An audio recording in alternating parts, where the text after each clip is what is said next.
Hey everyone, thanks for checking out Travel Pause RV. This is part 2 in the diesel heater review video. If you haven't seen part 1, there is a card at the top you can click on or a link in the description below. Enjoy and thanks for watching. Good morning and welcome to day 2 of the diesel heater modification. And I'd like to wish a very happy Mother's Day to all of the mothers out there. I hope you guys have a really great day. You deserve it. Go moms! First thing I would like to do today is finish underneath. It's like 10 o'clock in the morning, I think, and it's already like 89 degrees. So I want to get the outside stuff taken care of so then we can finish the rest of the time in the air conditioning. So let's get back outside. First thing I want to do is finish up this box. So that's what we kind of got to do right there. The bottom, this part here is where the diesel comes in from the tank, goes through the pump, out, and then obviously into the diesel heater from there. But that is the orientation that it needs to be at, like 45-degree angle is what I understand. First thing I'm gonna do is I need to cut some holes here and up on the top there so that we can get this line in here. So I'll be back. There we have it. And you know what? This thing is broke. I don't like that. There used to be a little clip right here that would hold it on, and well, it apparently fell off. But I run the wires up here by this little screw. This box isn't screwed down, you know, super tight, just enough to hold it in here. And there we have it. Like I said, I gotta route all of these. I'm gonna put this up along here, and then I need to attach this stuff so that the fuel line isn't anywhere near the exhaust pipe. So we're gonna pull everything over this way, I think, but we're gonna go back inside now and see what we have to do in there. So here's what I'm thinking. I already cut the line. This is going to the fuel pump, and put the fuel filter on it in the correct direction. I don't know if you can see, probably not, but there's the arrow there pointing that way. So fuel's got to go that way. A lot of you guys said to not put the diesel tank inside the camper, but most of the van lifers who use these, which is pretty much where I got the idea from, they have their tank on the inside, and all of them said that they don't like smell diesel or anything like that. I know some of the concern was refilling the tank, spilling diesel on the inside, which I am guilty of. The first tank that I had, I did spill some diesel when I was filling it because I only had a 5-gallon jug that was full, and it was quite heavy, and it's very awkward to get in there to try and fill that old tank. So I'm going to do a compromise. What we're going to do is the tank, the spout's going to come out of here. I'm going to put it actually up on that board back there so that it's kind of at an angle and the diesel will flow in that direction. Then we're going to have a little piece of fuel line connected to the little spout that comes out of the tank. And then it's going to go into a shutoff. Then it's going to go into this quick disconnect, which I can't do with one hand, but trust me, this is a disconnect. And then a shutoff on the other side. So that way when I have to fill the tank, I can shut the valves off, disconnect it, and then take the tank outside. And I hope that will work as a compromise for everybody who said, put the tank outside. Now comes the hard part. We have to install the little spout in the tank. And for that, we're gonna use an old wire hanger. I'll show you how to do that in just a minute. We need to drill a hole over here is where I want it. You can't put it in the middle. You guys can probably tell, but the seam is right there. So if you drill it here, probably it's going to crack. So I'm going to put it here, and then how it's going to sit inside the under the bay is up on that wood, so it's going to be at an angle so all of the diesel goes towards the front. So after we drill the hole, we have to get this fed in there because it needs to go in like that, and that's where the coat hanger comes in. We're going to feed the coat hanger down, or actually go in this way up, and then we're gonna feed this onto the coat rack and hopefully be able to pull it through. I've done it before. I had to do it in the old tank, but hopefully I'll be able to do it again. Okay, here goes nothing. First thing is we're gonna drill the hole. And there we have it, hole drilled. No plastic particles on the inside. So I'm thinking this will be plenty here, so we're just going to cut I hate wire clothes hangers anyway. And then we're gonna cut this here. And then we're gonna kind of bend it. Like that is our goal.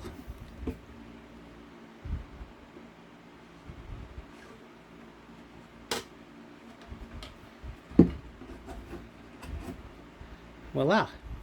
Now, since this part has to be on the outside, we need to make sure that we get that on there like that. And of course the hard part now is to get it actually down. The hole is not big enough. This is like literally the biggest bit that I have. If I can just make that a teeny tiny little bit bigger.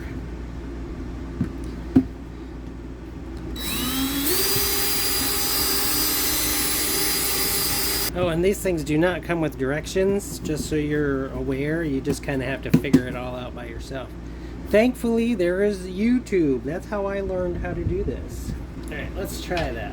I think maybe if we get it in there and then we can grab it with a pair of pliers or something. Of course, there's a lot of plastic in there now. Let's get our clothes hanger in here.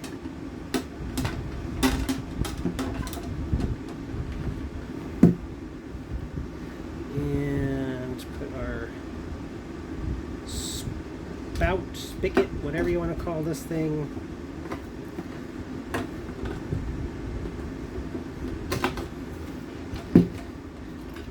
And the goal is to get it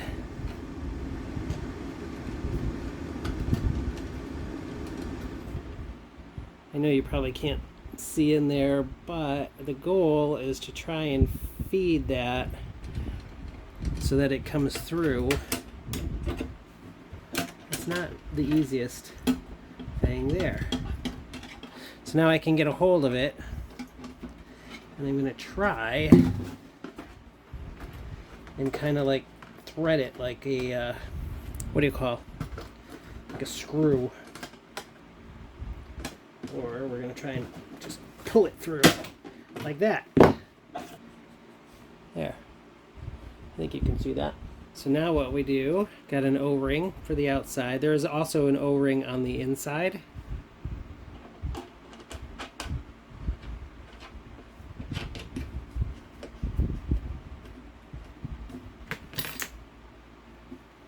I don't do too tight.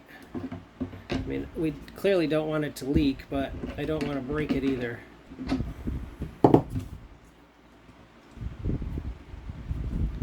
There. There we have it. So we have the fuel line on. I gotta tighten down the little clamp here.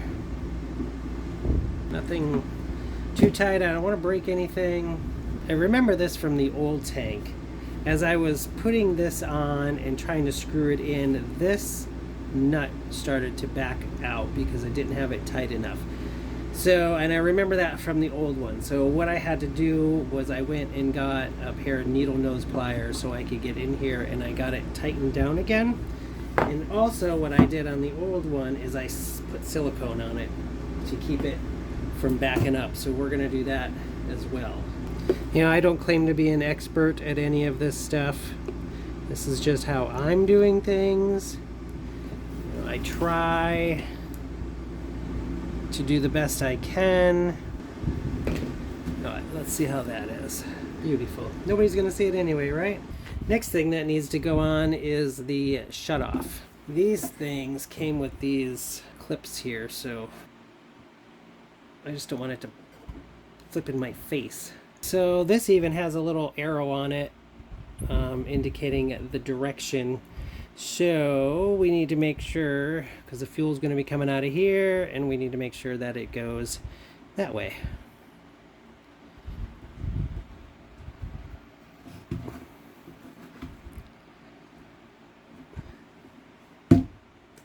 Same thing with this one.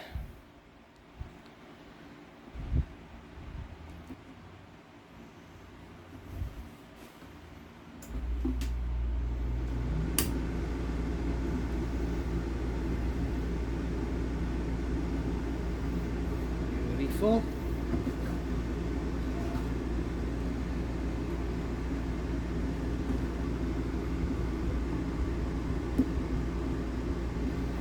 There. Off, on. The next part is the quick connect. These do not go in easy either, let me tell you. Beautiful. We're going to actually take this off. I think it'll be a little bit easier to do. Arrow pointing that way for the fuel flow. So we need to make sure that we are in line. There we have it. Now the whole thing is going to look like this. So we've got coming out of the tank, going to the stop, so that way when it's running, these guys will be in the on position going to the fuel filter. And then when I need to fill the tank, I can turn this guy off, turn that guy off, pop that. Yeah, there might be a drip or two of diesel here, but I can probably deal with that without a problem, and then take the tank outside to fill it. And then we come in with our full fuel tank, and voila! I'm very happy about that. So now the next question is how I'm going to attach the fuel tank. This stuff is like industrial strength Velcro that we can put a strip. Let me disconnect this. We can put a strip over here on the wood. Hopefully you guys can see that because I want it up at an angle, and then we can put another strip in the front here. I mean, it's a gallon. It's not really going to go anywhere anyway. So like this. So I got one on the bottom of the tank, and then we just do something like that. And then one in the front. Now that does not want to move at all. And there we have it. I'm going to get some zip ties now, and we're going to zip tie some stuff up and clean that up a little bit. There, and for now, until I get the wiring to run from the battery up front back to here, I'm still going to have to use my AC to DC converter. Hopefully I'll have it done before next winter though.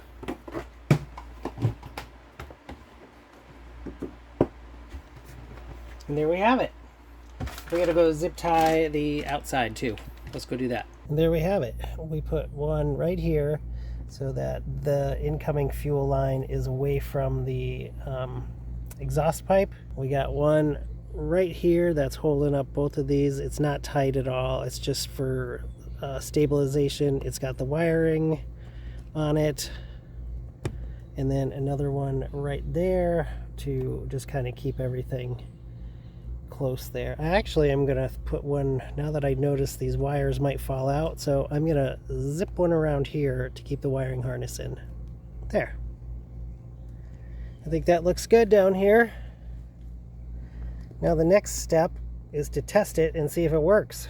There we go. No leaks. Valve is off. Let's go put it in. Got it on the Velcro. It's at an angle, a nice angle too. See how it's tilted that way, so as it empties, it'll get more of the fuel.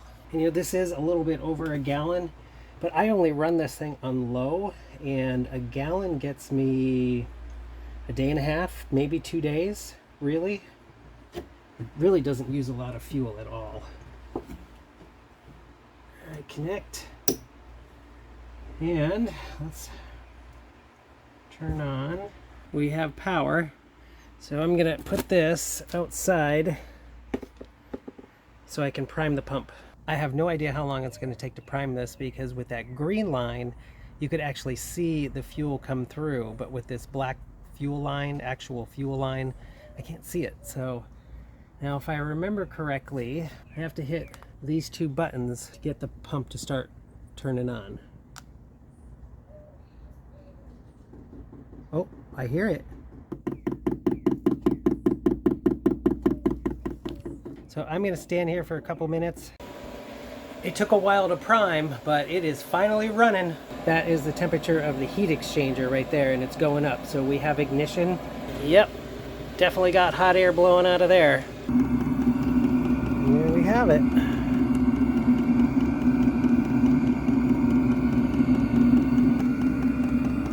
See how we are temperature-wise.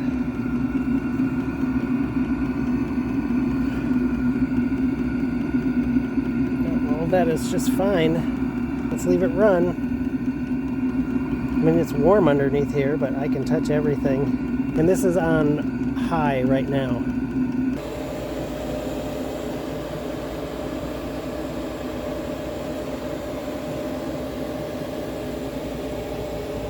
(180 C). It usually goes up to about 190 when it's on high. Whew, it's getting warm in here. I don't see any leaks. I don't smell any diesel.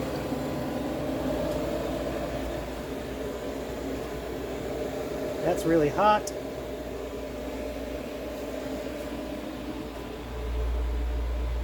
It's 87 in here right now. I have every door and window open. Let's go check outside again.